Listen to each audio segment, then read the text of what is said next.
electrophysiologist in Subang Jaya Medical Center. Some of y'all may know me. So I'll be chairing the session today. And in the poll, yeah. With also moderating. I will look at all your questions. I try to look at all your questions. And at any point of time that you cannot hear me, then you probably just have to do something so we will know. Okay.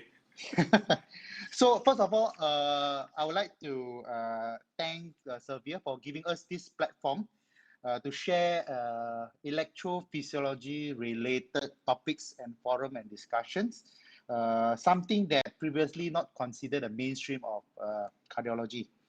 But me and Ma have a lot of things to talk about EP, and you all may be hearing more of us during this COVID period because we'll be going online to teach ECGs, talking about EP related stuff, so on and so forth. So I would like to thank all the audience here also logging in at 11. You're supposed to be working.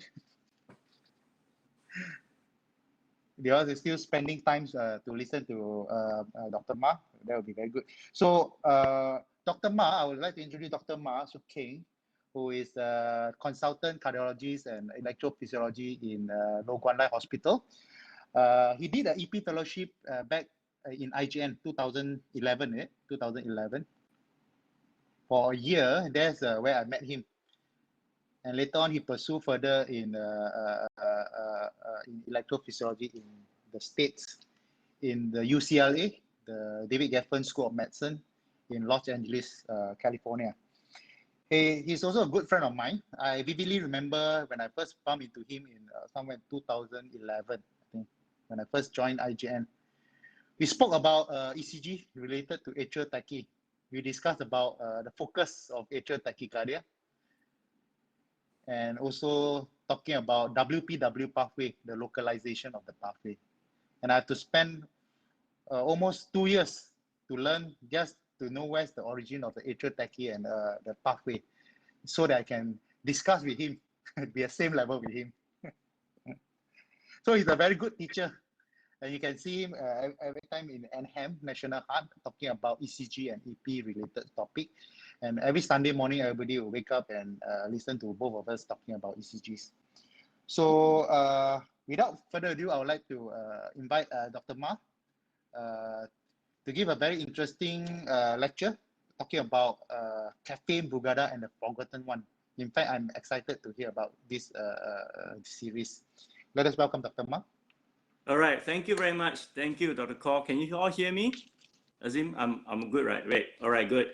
So welcome to the first season of EP in EP series. Now, EP in EP means cardiac electrophysiology in everyday practice. The second EP is everyday practice. Now, this is something that I envisioned for a long time, to put EP really in everyday practice perspective. I don't want EP to be out really into the lane of really subspecialties, so much so that you cannot apply them. Now, this series is meant for that. We are going to deliver a small but sizable doses of what I call as knowledge snippets, if you will, for you all to apply every day. The season 1 is going to be entitled Caffeine, Brugada, and the Forgotten One. Let's get right into it. I have nothing to disclose. Now, first, hit you all with a rhythm street first. 40-year-old man came into your A&E with symptoms of recurrent syncope. Now look at this rhythm strip, maybe take about 10 seconds or 15 seconds and tell me what you think about it. Background history, bronchial asthma, nothing else. Examine him, he's perfectly fine. Examination, review no abnormalities. You've checked the blood, electrolytes, renal, liver function, all normal. Even though an echo is normal. Now, as you can recall from your career, as you progress in the career, our colleagues will look to us as in admiration, because you are the boss. They want to ask, boss, what will you do next? You have got 4 options. Please take a poll, and we are going to explain about this rhythm strip in a while. First option, do angiogram, stat, because you see something really dangerous here. Second option, run a 24 hours Holter. Third option, give IV amiodarone at the A&E. And fourth option, if you want to make me and Dr. Kaur happy, ablation. Please poll. Azim, can we take out the poll?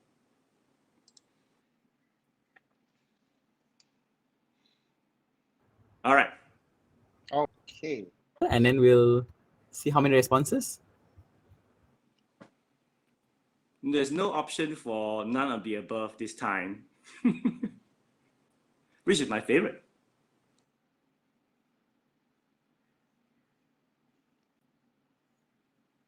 Yeah. Will I be able to see the results? I think I'll be able to see the result later. So below the interface, there's a polling. There's a polling.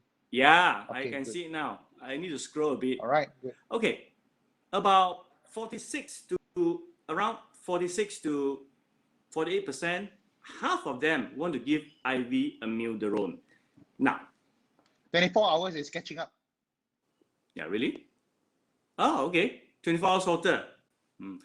Okay, I'm happy to see that actually not many people want to do Coros, because Coros really, although is a important part of investigation for a lot of cardiac illness, but in this case, really is not even in the important list.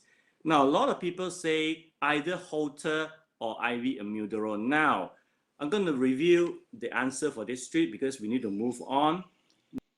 Now, whatever you do, guys, avoid amiodarone in this case. 24 hours Holter is fine if you admit the patient in the ward. Even though you want to list the patient as called a STEMI-E Coros, you are not wrong. But please avoid amiodarone. Why? Look at the QT interval. Now, I've calculated the QT interval for this patient is at 550 milliseconds.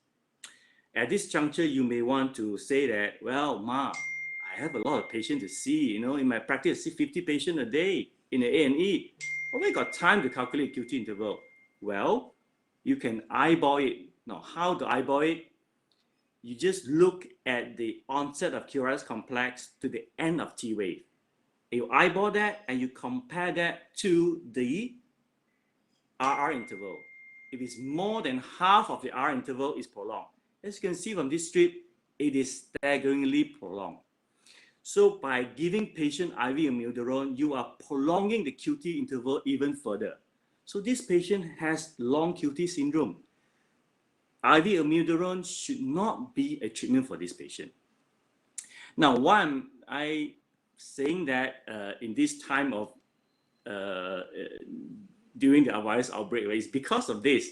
Now, there's a long list of QT prolonging drugs that you can find on the internet, qtdrugs.org. You can go into it, you can find. It's so long a list that I will not be able to list it on this slide. But these two drugs, as you can see from the screen, hydroxychloroquine plus azithromycin has gotten into the spotlight recently. Why? Because of COVID-19. Now, I'm not an infectious disease specialist. I'm not going to comment on the indication to use these two drugs, but this is the background, the preamble. During this virus outbreak, I've received numerous text messages, WhatsApp group prompts, and so on and so forth, asking me as an electrophysiologist, what is your EP perspective on this? Now, my answer is quite straightforward and harsh. Jokingly, I say, there is no EP perspective, but there is general medical and cardiology perspective, because there's simply no new perspective or knowledge in this regard. Why? The combination of these two drugs, hydroxychloroquine plus the macrolides, azithromycin in this case, these are two drugs that are well known for years to cause prolongation in QT interval. There's nothing new. So you may have heard of some news saying that combination of these two drugs cause increase in the cardiac risk in arrhythmia, which is true, but it's not something new. So what to take home implication for everyday practice, guys? Follow local international clinical guidelines on the usage of these two drugs. If guidelines say use, please go ahead and use it. But if you must use this combination, please be mindful of the QT interval. What can you do? Do a baseline ECG, calculate the baseline QT interval, and look out the patient co-medication. Look out for any other QT prolonging drugs. For example, amiodarone and sotalol in cardiology field, which is so rampantly prescribed, especially amiodarone. And I used to say that take away amiodarone if you think the QT is already long. I don't see any life-saving, acute, essential indication for amiodarone to be prescribed lifelong for any patient. I used to be saying that in all the conferences internationally and nationally. And last but not least, of course, you must optimize the patient's serum electrolytes, but because that affects the QT interval also. Which makes us to move to the next segment, guys. Now, as you can see, we are trying to make it as a knowledge snippets, like how to apply knowledge you already have in everyday practice. Next, we move on to Brugada and STEMI-mimics. Now, this is the preamble, the background, why I come up with this idea.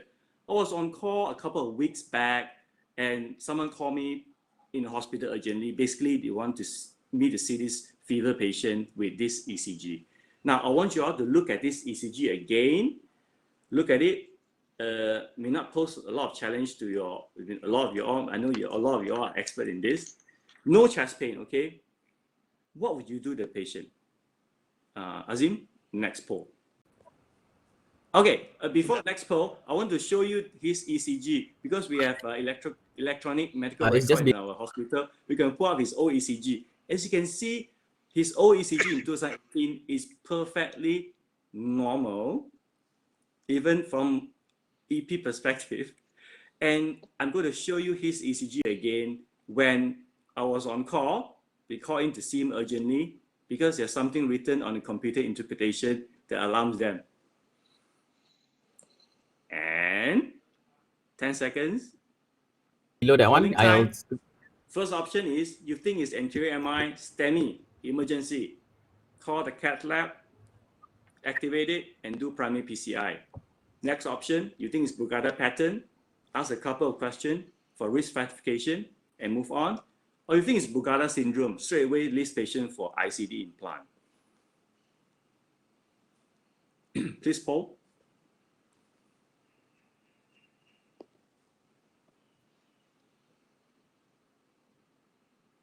Azim, can we have the updated poll because I'm still looking at the old polls. I think most of people will vote number 2. Wow, we have an exquisite crowd here. I'm so happy to see. So, Cole, Brugada pattern of Brugada syndrome ECG. Next time cannot list as a quiz anymore. Yes, they are so good. Congratulations, very good. You have to think of others already. Yeah. Yeah, very good, very good. Great crowd, great crowd. But it begs another question though. Why is if he has Brugada pattern, why was his ECG in 2018 perfectly normal? Are you guys surprised? Well, you shouldn't be, because SCN5A gene, which is the gene that encodes the sodium channel, in this case, Brugada syndrome means you have defective gene, SCN5A.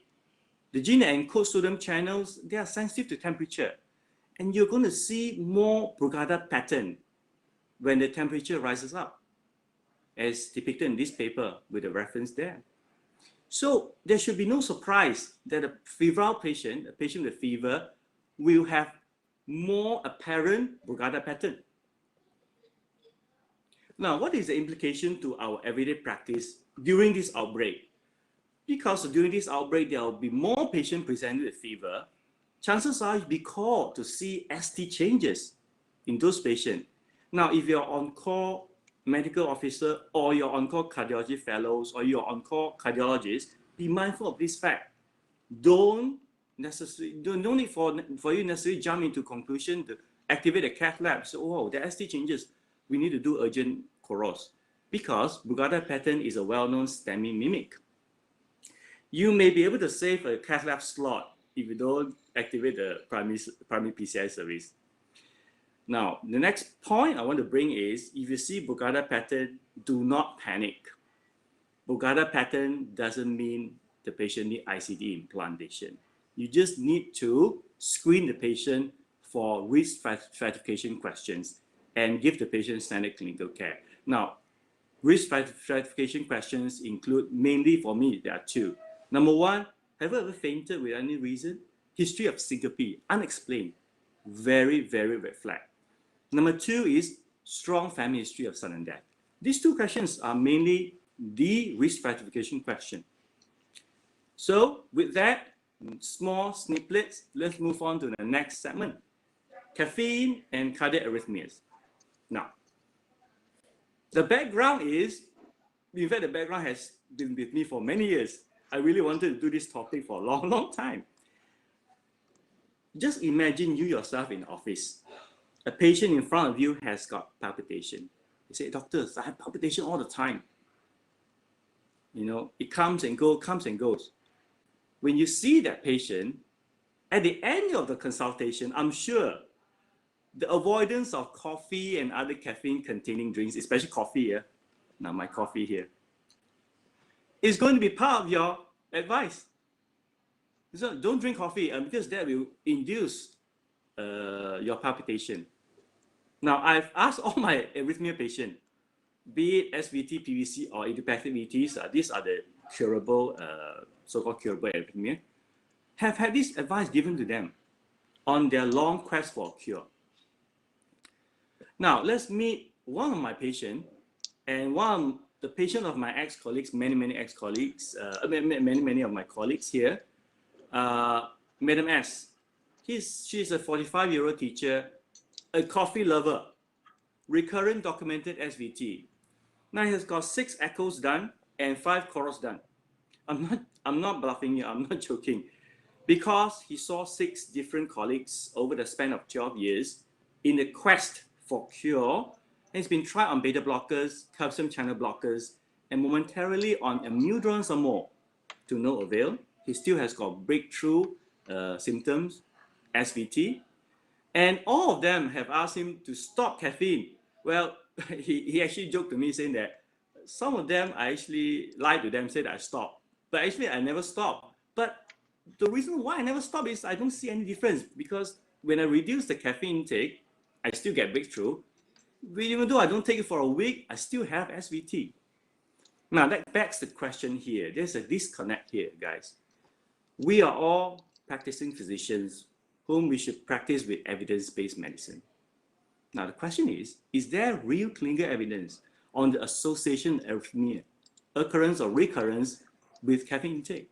Now, I'll bring you to this paper. Now, it's more of a mini journal club now. As you can see, in one webinar, you get a lot of things, a lot of stuff. State-of-the-art review from this Australian group by Professor John Kelman's group. Caffeine and arrhythmias, time to grant the data. Now, this is the only slide that I would pause and explain to you a bit, because it takes time to understand this. What caffeine does at a cellular level with regards to cardiac rhythm. Now, caffeine blocks. I want you all to focus, I don't have a pointer here, I want you to focus at the A1R receptor at the cell surface. Now, A1R is the purple receptor. I'm sure you all can see that. A1R means adenosine 1 receptor, which is ubiquitous in cardiac cells. Now, when caffeine blocks that receptor, it also blocks GI, which is the inhibitory G protein. Now, I'm coming to a big words now already. What it essentially does is, because the inhibitory G proteins will inhibit the calcium accumulation in the cells, which in a way will make the cells less likely to stop. Means that you will go faster, cardiac cells. You can relate that by thinking about adenosine. We give adenosine all the time to break SVT. Now, what adenosine does is to super activate this receptor so that you cause huge calcium accumulation. And at the same time, you cause the cell to hyperpolarize, and you cause that structure to be unable to function. for that moment. Now, caffeine is the reverse of adenosine. Think about that. But caffeine acts primarily on calcium channels. Now, we know that calcium channels is prevalent in two cardiac structures. Number one is the AV node, because it's calcium dependent. And number two is the SA node. You drink a lot of coffee, you hyper drive these two structures. But at a cellular level, there's really no predictive evidence that it may cause more substrate-based arrhythmia like SVT or even AF, because they are not dependent on these two structures, the SA node and AV node. Let's talk about now, enough with the cellular level explanation. Let's go to the data. Key findings from this paper, ladies and gentlemen, in terms of atrial arrhythmias, atrial ectopics, SVT, and incident AF, they don't find any association between the incidence of atrial arrhythmias and caffeine consumption. The breakdown of this information is, in fact, they see an inverse relationship in some studies. Means that if you take more coffee, you have less atrial arrhythmias. But they do see, in two studies at least, they see a U-shaped relationship. Means that if you take beyond 600 milligrams a day, you do see a bit more atrial arrhythmia. So the U-shape only comes after 600 milligrams and in only two studies. Okay. How about in the ventricular level? No association between VA, ventricular arrhythmias, and caffeine consumption. You only see U-shaped relationship observed in one study. By the way, this is super high dose, 10 cups of coffee per day. Now, to set things into perspective for everyday practice, what is 600 milligrams of caffeine from the beverages that we intake every day? One shot of espresso contains about 100 milligrams of caffeine, ladies and gentlemen. So you need to take 6 shots. Now, I don't take six shots. I only take about 2 or even sometimes 1 a day. So it's unlikely that we overdose ourselves. In that paper, the conclusion is drawn that up to 300 milligrams a day is safe and may be protective against atrial tachyarrhythmias. So it's something me myself find it to be very interesting. That's why I want to share it out with you all. Now, what are the real implications to everyday practice, guys? I would put 2 things here. Number one, if you really want to advise patients to cut down on their caffeine or stop caffeine intake altogether to reduce the burden of arrhythmias, then we are not being evidence-based, because there simply aren't evidence to support us by saying that. But if you want to ask the patient to cut down on caffeine because you think his or her palpitation are anxiety related, then you may be right. Because if it's anxiety related, it's all about the sinus node and AV node. And taking caffeine will hyperdrive these two structures, and hence will cause the patient to have more palpitation. But it's not a treatment for documented SVT or any form of cardiac arrhythmias. Question to me, of course, what then are the proper treatment then if not reduce caffeine intake? Well, you all know the answer, but let me just summarize it for you. Basically, all treatments that targets the underlying substrates for arrhythmia, they are the correct treatment for arrhythmias. We can divide them into 2. One is suppressive therapies. Now, one that I myself say that should be first line, of course, follow guidelines. You need to fail one suppressive therapy, then you move on to a potentially curative therapy. The next one is curative therapy. We have EP study and ablative therapy to potentially cure this patient, especially the SVT, the idiopathic PVC, and also idiopathic VTs. They are approaching nearly 100%. I'm talking about 96 to 98% across different studies of cure rate. Now, I'm near the end of this webinar very fast because I don't want to overload things. It's knowledge snippets, small doses of sizable doses of knowledge. Take home number 1, ladies and gentlemen, caffeine avoidance is not evidence-based treatment for cardiac arrhythmias. While you still can advise the patient but what you're aiming to achieve is to reduce anxiety-induced sinus tachycardia. Well, apart from caffeine reduction, you may as well ask patients to reduce any anxiety-related activities. There's a whole lot of it. But cutting down your caffeine would not be able to suppress or cure underlying arrhythmic substrates. Just bear that in mind. You may save the unnecessary long journey of an arrhythmia patient quest for cure today, because that patient that I've shown you just now have seen 6 cardiologists over the span of 12 years. And just for the side note, she did tell me that she spent over 100,000 for a quest for cure before seeing me. That's a lot of expenditure. And takeaway number 2, ladies and gentlemen, sodium channels are sensitive to temperature. Be mindful about that. Fever may induce dormant Brugada pattern or syndrome, but if you see them, you no need to panic, because if you don't have any symptoms, you just institute standard care. It's important for us to have this knowledge with us because it bears very great resemblance to a STEMI. This is a STEMI-mimic.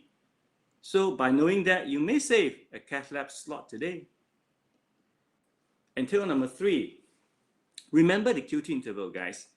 I know you have in busy practice, you see a lot of patients, but just eyeball the QT interval. It only takes about 3 seconds. Avoid QT prolonging drugs unless it's absolutely necessary. You may save a life today. With that, I thank you very much for your kind attention. More seasons will or will not come based on your invaluable feedbacks. Please give us feedbacks and just tell us what you want in the future seasons. And I would like to give a shout out to Elias ECG Talk, which is Dr. Call at Twitter. And we always, EP Chicha is me. We always learn new things and also spar on some EP knowledge on Twitter. We'd love to have you all join us at Twitter. So once again, thank you very much for joining us. So I'll give the floor back to Dr. Kaur to see if any Q&As are there. All right, thank you.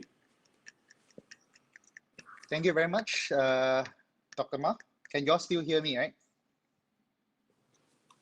Very interesting session, especially the caffeine one. I always knew that caffeine is not working because every time when the patient see us, the EP, they already seen 5 to 6 cardiologists before us. So whenever they saw us, they will say that, doctors, my SVT is still coming even though I'm not taking coffee for the past 10 years. Yeah, so that's where we know that it's not working. But yep. So, but when we are the frontliner, now I'm seeing more general cardiology. When I see the first presentation of SVT, I still advise to stop caffeine. For me, is something like a placebo effect, or nowadays I call it the ice swamp effect. At least the patient feels they can manage something themselves, so that they feel better. But I know it's not working. They're gonna come and see me anyway. I think the long QT is very important. I think nowadays more and more people are more aware about the QT compared to previously when we first started our NHAM ECG talk. We always talk about QTs and Brugada. Everybody knows about Brugada now. Ma, I got a few questions from the floor. Maybe we'll see. We'll answer the simple one first. I did not pull out the chat button because just now when I pull out chat button, my audio was lost. So I better not press on any button now. I'll read it for you from Dr. Ming. So he asked, if patient symptoms don't resolve with stopping caffeine, can we confidently rule out sinus node as the cause of SVT? For example, inappropriate sinus tachycardia. Well, this is a great question. Can you confidently rule out or not? The short answer is no, you won't be confidently rule out. But the long answer is yes. You are thinking aloud in your mind that maybe sinus tachycardia is not the cause for palpitation in this patient. So it makes you want to investigate more. Now, this is a very important thought because if you ask the patient to stop caffeine, you say, oh, I'm fine now. most likely is anxiety induced or even like sinus tachycardia. If it doesn't resolve totally, then you need to think beyond, investigate more, and also if you have the service, refer to cardiology service there and EP service there. Okay, with regards to inappropriate sinus tachycardia, IST, now this is a totally different thing. Now, we cardiologists and electrophysiologists still don't quite understand this entity, inappropriate sinus tachycardia. We think it is a form of sinus tachycardia, which, by the way, is not appropriate because you're not doing anything, but you simply have sinus tachycardia. Now, from really EP perspective, I really don't want to get really deep into it, but then there is a asterisk there. We always say that, well, we don't know whether it's inappropriate sinus tachycardia or a atrial tachycardia arising very near to the sinus node. By the way, from ECG, we're unable to differentiate these two.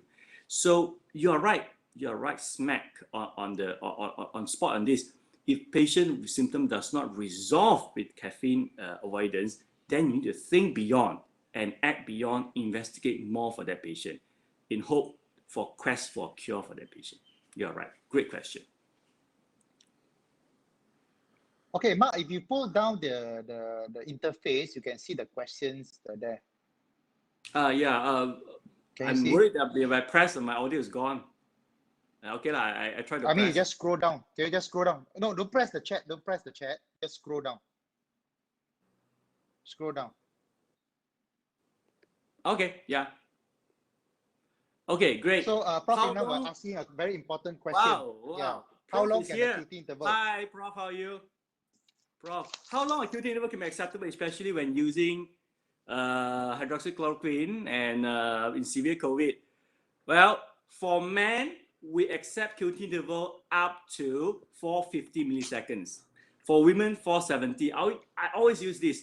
You go to different studies, they have slightly different, plus or minus 10 milliseconds. But I always remember 450 for men, 470 for women. Women tends to have a bit longer QT interval compared to men. I would not allow my patient QT interval to be beyond that. Beyond that, I'll call them long QT syndrome. But there's a but here. I'm not saying that we should not use hydroxychloroquine in isolation, in combination with azithromycin, if indeed we think that it's really treating the patient and saving the patient's life. I'm not an expert in that. I'm just saying that we should be mindful of the QT interval. And during this COVID-19 outbreak, I received so many prompts from my colleagues saying that, hey, is it true or not from an EP perspective? I say, there's nothing new. It's already there in the literature for decades, in fact. So we should be mindful of a QT interval. It's just that I used to say that in a funny way that in ECG, there are a lot of intervals. Amongst all the intervals, there are superstar and there are underdogs. The superstar interval amongst all the intervals are which intervals? The ST segment. ST segment is a superstar. When a cardiologist or a physician look at ECG, they always look at ST segment first, which is not wrong, perfectly normal. But there is an underdog intervals that often missed in reading ECG. Now, this interval is a QT interval. We don't look at that. We seldom look at that. We often missed a long QT interval on the ECG. We call it the forgotten interval. That's why, the one of the parts of our webinar is called forgotten one. The forgotten interval is very important. Now, my intention is to draw the attention, bring back the attention of my colleagues here. Look at QT interval. If you must use, monitor QT interval. Yeah. I hope it. I would like to add something. So you're mentioning about the QT interval. So I think that there's two types of QT syndrome. One is the acquired, one is the congenital. So yeah, certainly the acquired one is due to medication, and we've seen we've seen many patients that comes in with acquired long QT, and I think based on my experience, I don't know about you, usually they are exposed to at least 2 to 3 hits, I call it, means that 2 to 3 QT prolonging drug before they can develop a torsade. So the typical scenario will be those coming with the AGE, goes to the GPs, will be taking medications such as ciprofloxacin, azithromycin, and some flu medication, and then they have hypokalemia because of diarrhea, or they're already on pre-existing psychotropic drug, antidepressant drug. So usually they need about 3 hits, then you'll get a torsade, they get fainting episode. When they come, we see the QT is long. So those are a bit more resistant. So in patients without congenital long QT syndrome, you are right that these 2 drugs or any 2 drugs combination can cause QT prolongation, but we always look at the QT carefully. And importantly, we always have to avoid the 3rd hit. Make sure there's no hypokalemia, no hypomagnesemia. In fact, whenever I have to give medication, I will always make sure that magnesium level is adequate, or I'll just give infusion magnesium level. And this severe COVID and severe any respiratory, any infection, in fact, they will lose a lot of electrolytes. So I have to just be careful. And for practical purpose, I can add on, because I think maybe it's very important, because they are handling a lot of cases now in UN. We don't only look at the QT. Of course, the QT is the easiest to look for, and you can eyeball it. There are a few other features that you can see from the T wave itself that tells you that the repolarization phase is not stable. For example, if you can pull out your ECG strip, there are a few examples there. Sure, I'll do that, but it will take some time because I need to manually scroll it all the way to the beginning. Just hang on. Okay, so in general, if you think that the QT is more than 500, try to avoid anything else, and please check other electrolytes. And if anything above more than 480, you really have to consider whether is it you need to continue the offending drugs. There's another features, I call it the torsadogenic features of the QT is sometimes you can see a bifid T wave. For example, in this ECG, you can see a bifid T wave because of the different repolarization membrane, the epicardial and the endocardial. So you can see very unstable. Very good. Another features would be a T wave alternance, whereby in each RR interval, you see the T wave higher, the next T wave is a bit lower. Thank you, Dr. Ma. Thank you, Dr. Ko. For the audience, every one of you will get a recording of the slides. So recording of the whole webinar. So just wait in your email and then you get a recording as well.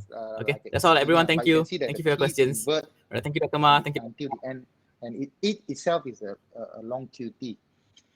And of course, if you see a PVC in the patient with a borderline QT, you must always be careful because the PVC can trigger something we call a long short sequence. Like in this case. So what like this case, if you can see, Mark, can you point the cursor? What I mean by a long short sequence? I won't be able to have cursor. Yeah, it's difficult. Yeah. Okay, let's Great point, if you all can follow me, let's look at the first QRS complex to the second QRS complex. The RR interval is relatively narrow. Okay. Now this short RR interval will make the next QT a bit shorter. So in fact, tachycardia actually protects against a long QT. Now, you notice that the second R to the third R is a bit longer. Yeah. Hence, the QT after that will be a bit longer. If you see the third and the fourth QT is so long, the subsequent one will be very long, and you can see actually there's a PVC. The PVC hits exactly at the end of the bifid T wave, the second T wave, and cause the torsade. Great point. Yeah. For the audience, the bump before the first QRS complex, before it goes into VT, polymorphic VT, this is not a QRS complex from the sinus node. If you think that the bump before there was a was a P wave. This is not, actually it's the end of a T wave. And the PVC fall right on it, RMT phenomena, and cause torsade de point. Yeah. So, I mean, I mean, my intention is to showcase the QT interval, but great, Dr. Kaur. Yeah, very good. Great. Okay, let's see move any on other to question the here. second. Yeah. Okay. Prof. Imran did share his knowledge and his experience that in Sari, there's a case in UMMC at Brugada, ECG mimic turned out to be Takotsubo cardiomyopathy, which is, yeah, right. ST elevation, STEMI-mimics. There are about 8 of them. One of them is Brugada, the other one is Takotsubo cardiomyopathy. So for the cardiology fellow out there, please be mindful about this. Yeah. Okay, Ming is asking how to calculate QT interval in atrial fibrillation. Wow. Now, my take on this is, because in atrial fibrillation, your RR interval is always irregular, you will not be able to calculate the QT interval confidently. Having said so, you can calculate a few, for example, 10. If let's say you take an average, it's always beyond 500 milliseconds, you can bet with bottom dollars that if you convert the patient back in sinus rhythm, the QT is long. But short answer is, in AF, we will not be able to confidently calculate a QT interval. I want feedback from Dr. Kaur. So what do you think? Yeah, these are the few times that I rely on the machine calculator because they will average it. So same thing in AF, very difficult to calculate unless it is very, very prolonged. So I look for other signs that I just mentioned. If it have a bifid T wave, T inversion, a bit of PVC, then I'll be very careful. Especially in AF, you tend to use amiodarone. Yeah. So there are a couple of other questions. Are transient Brugada changes in ECG, regardless of type due to fever, need to be evaluated further if asymptomatic? Now, the care for a patient presenting with Brugada pattern is going to be same, whether it's fever-induced or de novo, means that the patient just have Brugada pattern ECG when you screen them. The key word is whether they have symptoms or not. The key word is screen them for risk stratification question. If either these two questions, the answer to them are positive, it raises a red flag. Then you need to further evaluate them. These two questions, as I've said just now in the webinar, number one, have you ever fainted? Unexplained syncope, highly suspicious. Number two, strong family history of sudden death. Now, these two questions basically cover all already. Of course, some of them will say that, oh, you never say that history of resuscitated sudden death. Well, that's included in unexplained syncope. So, Dr. Kaur, you have any comments on this question? Yeah, same thing. So Brugada dynamic changes. I mean, dynamic syndromes, they will change. You're right. So if without symptoms like unexplained syncope, then I will always educate the patient. You have Brugada ECG. I will never know that whether you're going to develop a problem later on. But what you can do is to monitor for us whether you have any fainting episodes. And if you have fever, it's best to just suppress your fever as soon as possible. Just take Panadol. Don't leave your fever high because it's going to change we're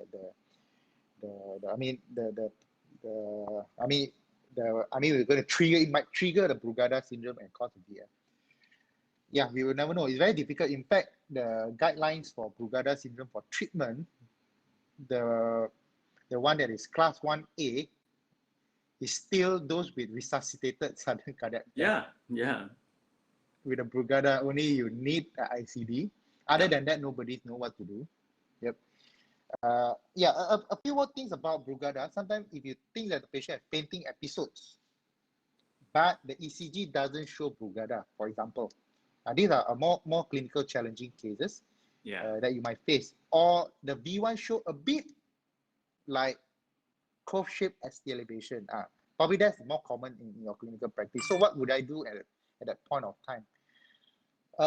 do you know that you can modify the ECG lead to a Brugada lead by just placing the V1, V2 instead of the fourth intercostal space, just place higher up to the second intercostal space. Then you can see that the Brugada wave more clearly. So if you have a patient with an unexplained recurrent syncope, for example, and you have an ECG of a spontaneous looking kind of Brugada with a Brugada lead, then you're almost certain that this patient has Brugada syndrome, and you might want to advise for ICD.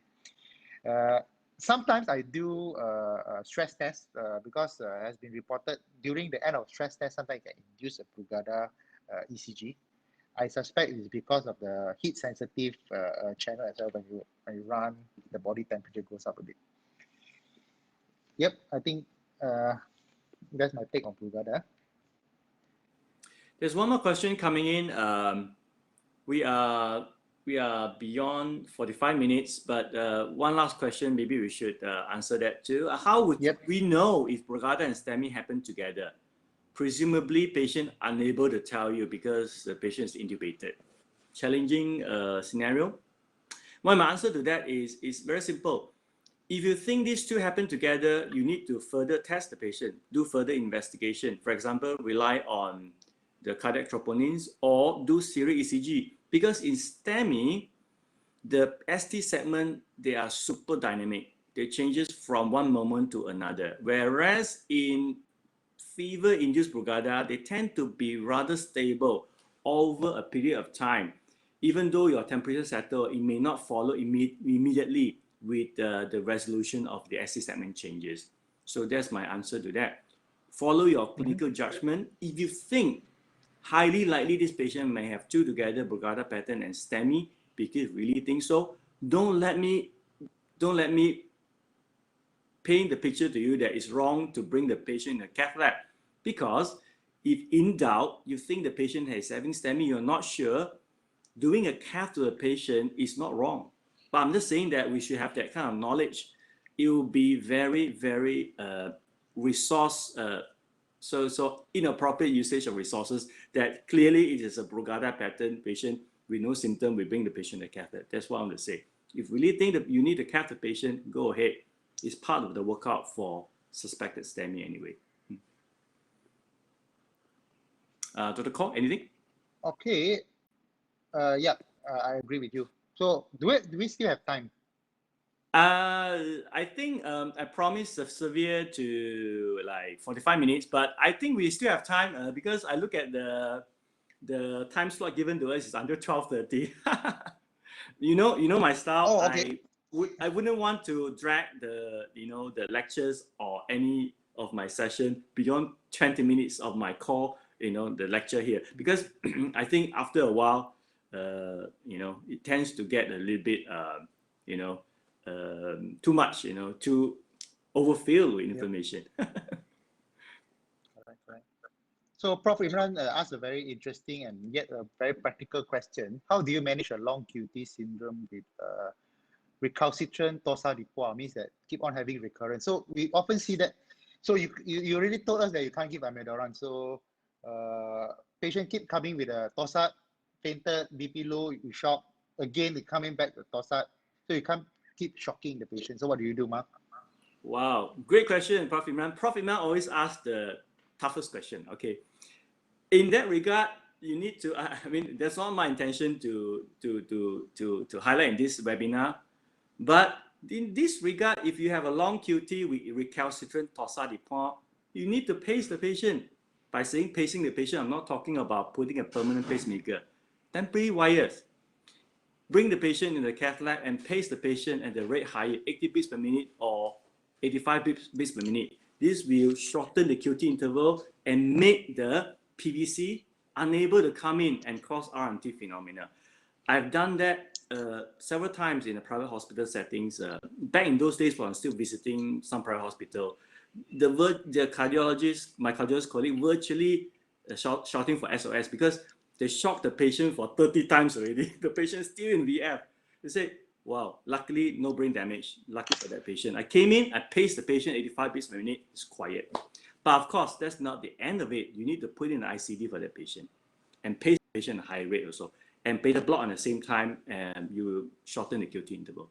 Yeah, that's how I manage those recalcitrant TDP. It's quite scary, really, because once you shock the patient so many times, the patient's still in VF, you sweat, you know, the cardiologist sweat, and of course the team leaders sweat, the rest of the team will sweat also, and it's a havoc, really. You need to pace the patient, yeah. Yep. True. So from just now, the ECG, the basic of long QT is, I already mentioned, if you have a short RR interval, the next QT will be shorter. So hence, I think that's one of the reasons why you want to pace the heart a bit faster. Number two, I think Ma mentioned, if you pace faster, the PVCs will not come out easily, hence it will not hit on the T wave. Another reason I think is because of the long QT itself have different layer of repolarization. We call it the dispersion of repolarization. The layers that have different electrical magnetic, EP profile. If you pace, you somehow rather you homogenize, depolarize the ventricle. Yes, correct. So it does help. So I always pace a bit higher just to prevent that, because by correcting the underlying electrolyte, when the beta blocker sets in, it needs some time, you know, maybe for the next 1 to 2 days. So you need to pace temporarily. Great question, Prof. Imran. Is there another one? Dr. Louis asked a question, use of flecainide Ashmanin challenge test in patient with non-specific symptoms or non-specific Brugada ECG changes. Well, absolutely, because Brugada pattern of Brugada syndrome is a syndrome whereby the gene SCN58 encoding the sodium channels, they're defective. There's a loss of function. Now think about it. We, and hopefully all of us, we have 100% sodium channel functioning. The genes are perfect. So we have, let's say we have 100 sodium channels functioning at full blast, 100%. If we have Brugada syndrome, depending on the, penetrance of the disease, you may have only 50% or maybe 60%, 40% working. So you have loss of function of sodium channel. Now, you may not appear to have Brugada pattern when you're not having a fever, when you have fever, because now from 50%, only 40% or 30% are working. Now you have Brugada pattern ECG already. This is one way, having a temperature that will unearth the Brugada pattern. Another way is to use, because it's sodium channel function, we can block the sodium channel by using drugs, for example, Ashmanin or flecainide. By blocking them, you realize and see, unearth the findings of Brugada pattern ECG. There are a few ways of doing that. Yeah, great question. Thank you. Thanks. And I always say that when we have genetic disease or defect, almost invariably we have loss of function one. But there's one condition we have gain of function. Now, gain of function is hardly seen in humankind. Gain of function of gene function. That's why we don't have X-Men with us. If we have spontaneous gain of function all the time, then we have X-Men already, Wolverine. We don't have. It's only in science fiction. There's a reason for that. But the details of it are reserved for the next season. We'll talk about X-Men in EP. That's for next season. Please tune in. The little teaser at the end. All right. We don't have any more questions. So, oh yeah, Prof. Imran just say acute ischemia can cause polymorphic VT too. In the center without cath lab, how would you advise and how will you manage the rhythm? Yeah, it's true. Now, again, the purpose of my talk is to provide small but sizable knowledge snippets, right? If you will. But going deeper into it, the QT interval can be affected by various causes, including ischemia also. In MI, if you have managing STEMI, you will notice that those STEMI patients tend to have longer QT one, because it does. QT intervals are affected by ischemia. Now, if you have acute ischemia, you prolong the QT, then you have a PVC that fall into the T wave, you can cause torsade de pointes. Now, how do you manage those patients having acute ischemia as the cause for long QT and torsade de pointes? Short answer is take away ischemia, treat the ischemia. Problem is, taking away ischemia is easier said than done. You are in a non-PCI capable center. How are you going to treat the patient? Really tough. You really, if you think the patient is having acute ischemia as a main cause for that, we need to arrange for a rapid transfer to a PCI capable center. Because depending on medication, double antiplatelets, heparin, Claxane, may not be able to overcome the ischemia that quick.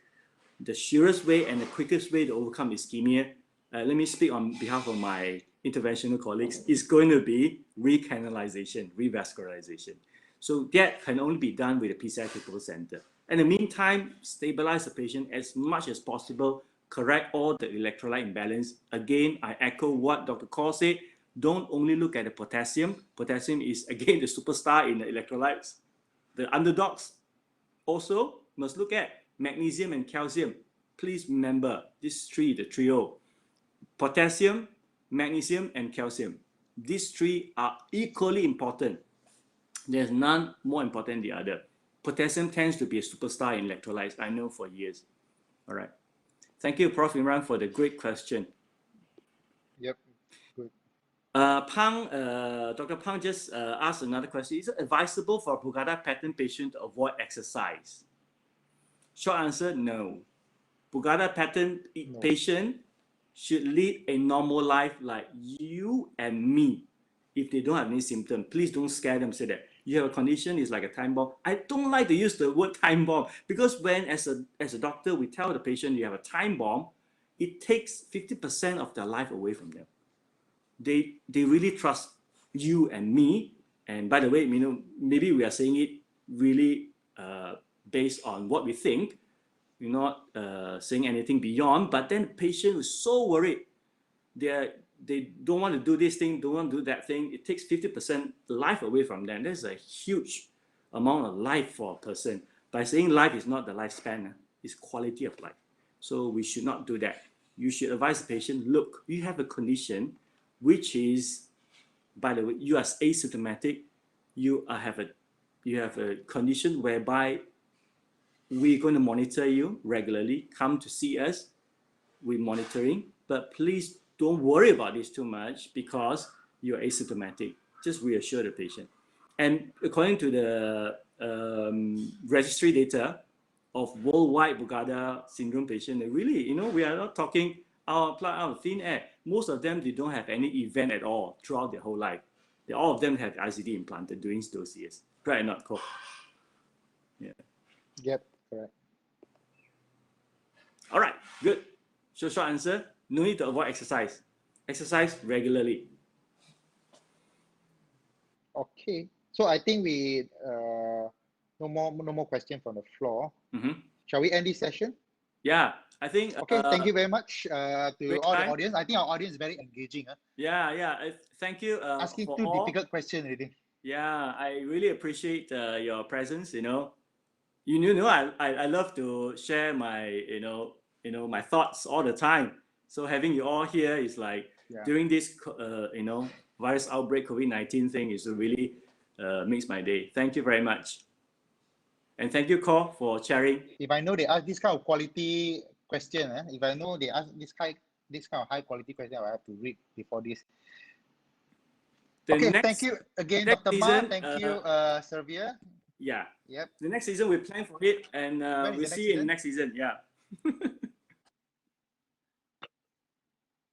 Okay. Goodbye, guys.